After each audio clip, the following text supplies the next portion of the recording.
काहे की वजह से बच्चे कमा रहे जो कि हमारे सर ही ना आ रहे, और कहते हमारे सर आएंगे तो स्कूल हम जाएंगे, तो बताओ बच्चे कैसे आ जाएंगे। इसलिए बच्चे कम आ रहे हैं। कम आ रहे हैं, वो तो हम मार मार के भेज रहे हैं, जब आ रहे हैं नहीं बच्चे तो बिल्कुल नहीं कर रहे हैं, कह रहे हैं हमारे सर ही ना आ रहे, लेकिन प्यार से उन्हें कहते हैं हमारे बच्चे दाढ़ी वाले सर, वो तो खुद बुला लेते हैं। अच्छा, दाढ़ी वाले सर उनको बोलते हैं। दाढ़ी वाले सर बोलते हैं उन्हें। छोटे-छोटे और कभी उन्होंने ये ऐतराज नहीं किया कि मेरे को दाढ़ी वाले क्यों बोलते हैं, क्योंकि अच्छा। एक प्रेम है हमारा बोलने का।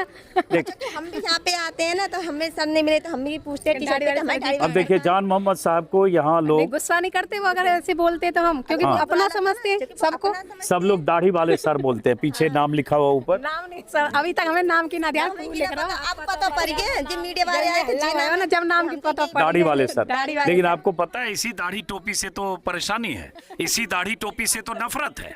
दाढ़ी देखकर ही तो लोग जो बीजेपी के लोग हैं नफरती चिंटू पिंटू हैं, दाढ़ी से ही तो परेशान है। उसी दाढ़ी और टोपी की वजह से तो जान मोहम्मद की जान पर यहाँ आ गई, लेकिन ये लोग दाढ़ी वाले सर बोलते हैं। दाढ़ी से तो हमें बच्चा भी न डरे दाढ़ी से, और बच्चा भी उनको घेक के जामे, क्योंकि वो अपना समझते हैं सबको। बड़ा अच्छा लग रहा है, लेकिन इतने नफरत के माहौल में आप इतनी अच्छी बातें कैसे सोच रहे हो गांव में? सर हम सोच नहीं, अपने आप ही दिमाग में आ रही है, हम कोई पढ़ के नहीं आए, किताब में लिख के नहीं लाई ये बातें। जो इंसान अच्छा होता है ना उनके लिए अच्छी भावना नहीं करती है, भगवान के लिए अच्छी भावना नहीं करती है।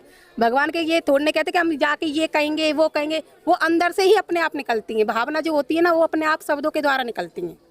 मैं बताऊं, कोई सही चाहे तुम सही चाहे मैं सही, मैं अगर अच्छी हूँ तो मेरे लिए सब सपोर्ट करेंगे, अगर मैं बुरी हूँ तो आपको लगता है बड़ा नफरत के माहौल में सब किया जा रहा है जानबूझ के? अब सर ये तो उन्हीं को पता होगी जिन्होंने ये करा है। हाँ। हम ये चीज नहीं कह सकते, क्यों? क्योंकि इन चीजों के बारे में हमें नहीं नहीं पता। अगर नॉलेज नहीं है तो हम इन चीजों को बोल नहीं सकते। लेकिन जब इतनी बड़ी बात नमाज पढ़ा जाता है, ये कहा जाता है तो क्या है, तो इसीलिए सुनो नमाज पढ़ाते वो कमरे में तो नहीं पढ़ाते, बाहर पढ़ाते बच्चों को। कमरे यहाँ थे, यहाँ से भी डायरेक्ट दिखता है बच्चों को न, कभी तो हमने देखते हम बीच बीच में आके बच्चों को देखते हैं।